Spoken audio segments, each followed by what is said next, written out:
চলতি বছরে বিশ্বের সবচেয়ে শক্তিশালী ঝড়ের মুখোমুখি ক্যারিবিয়ান দ্বীপপুঞ্জ। দ্বীপরাষ্ট্র জামাইকাতে আঘাতের পরপরই হয়ে উঠেছে প্রাণঘাতী। হারিকেন মেলিসা যত অগ্রসর হচ্ছে ততই তীব্র হচ্ছে।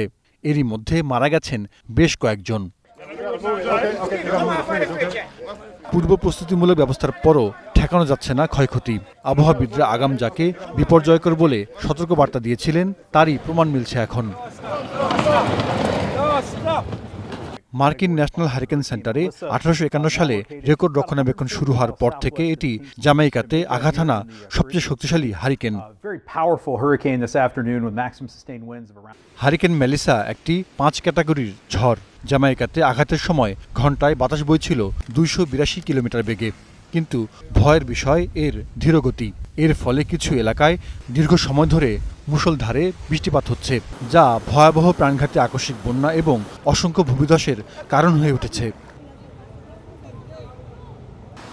রাজধানী কিংস্টন থেকে যখন 233 কিলোমিটার দূরে অবস্থান করছিল হারিকেন মেলিসা, তখন মাত্র ঘণ্টায় 6 কিলোমিটার বেগে পশ্চিম উত্তর থেকে পশ্চিমে অগ্রসর হচ্ছিল এটি।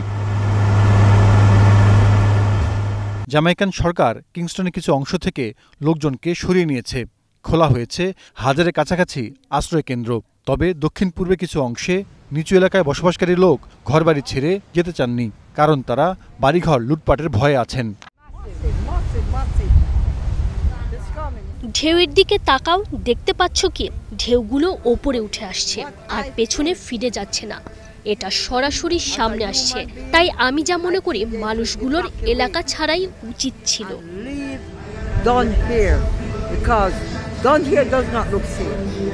জামাইকাতে প্রাণহানির পাশাপাশি হাইতি এবং ডোমিনিকান প্রজাতন্ত্রেও তাণ্ডব চালিয়েছে হারিকেন মেলিসা। দুই দেশেই ঝড়জনিত মৃত্যুর খবর পাওয়া গেছে। ভারী বৃষ্টিপাতে নিচু এলাকা প্লাবিত হয়েছে।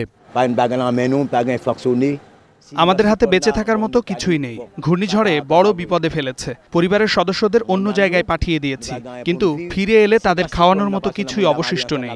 মৃত্যু ছাড়া আর কোনো উপায় নেই। জামাইকা পার হয়ে কাল রাত নাগাদ পূর্ব কিউবা অতিক্রম করতে পারে হারিকেন মেলিসা। বুধবারের মধ্যে বাহামা টার্কস এবং কাইকোসের উপর দিয়ে অগ্রসর হবে। Jahidur Rahman, Star news.